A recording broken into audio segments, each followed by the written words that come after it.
16, 17 అధ్యాయం. బ్రహ్మజ్ఞానమును త్వరగా సంపాదించుట.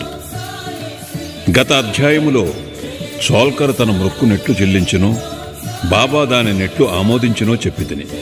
ఏ కొంచెమైనను భక్తి ప్రేమలతో నిచ్చిన దానిని ఆమోదించెదననియు, గర్వముతోనూ అహంకారముతోనూ ఇచ్చిన దానిని తిరస్కరించెదననియు బాబా కథలో నిరూపించెను.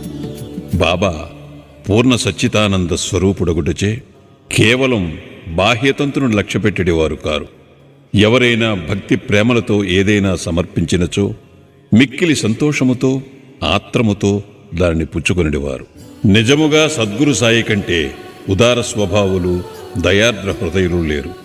కోరికలు నెరవేర్చు చింతామణి, కల్పతరువు వారికి సమానము కావు. మనము కోరినదల్లా ఇచ్చు కామధేనువు కూడా బాబాతో సమానము కాదు. ఏలన అవి మనము కోరినవి మాత్రమే ఇచ్చును. కానీ సద్గురువు అచింత్యము, అనుపలభ్యము అయిన ఆత్మసాక్షాత్కారమును ప్రసాదించను. ఒకనాడొక ధనికుడు సాయిబాబా వద్దకు వచ్చి బ్రహ్మజ్ఞానమును ప్రసాదించుమని బతిమాలెను. ఆ కథ ఇచ్చట చెప్పుదును. సకలైశ్వర్యములు అనుభవించుచున్న ధనికుడొకడుండెను. అతడు ఇండ్లను, ధనమును, పొలములను, తోటలను సంపాదించాను. వానికి అనేక మంది సేవకులుండేవారు.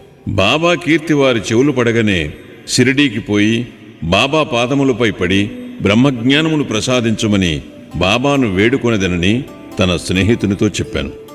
తనకు వేరేమియూ వలదనియూ, బ్రహ్మజ్ఞానము పొందినచో తనకు మిక్కిలి సంతసము కలుగుననియూ చెప్పాను. ఆ స్నేహితుడిట్లనను, బ్రహ్మజ్ఞానమును సంపాదించుట అంత సులభమైన పని కాదు. ముఖ్యముగా నీ వంటి పేరాశ గలవానికి అది మిగుల దుర్లభము.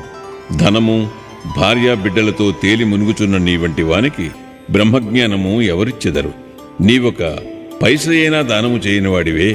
నీవు బ్రహ్మజ్ఞానమునకే వెదుగునప్పుడు నీ కోరిక నెరవేర్చువారెవరు? తన స్నేహితుని సలహాను లక్ష్యపెట్టక రాను పోను టాంగాను బాడుకకు కట్టించుకొని అతడు షిరిడీకి వచ్చాను.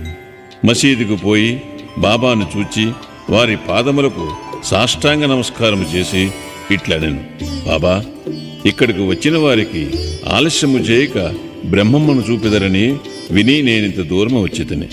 ప్రయాణము చేయ నేను మిక్కిలి బడలితిని. మీరు బ్రహ్మజ్ఞానమును ప్రసాదించినచో నేను పడిన శ్రమకు ఫలితము లభించును.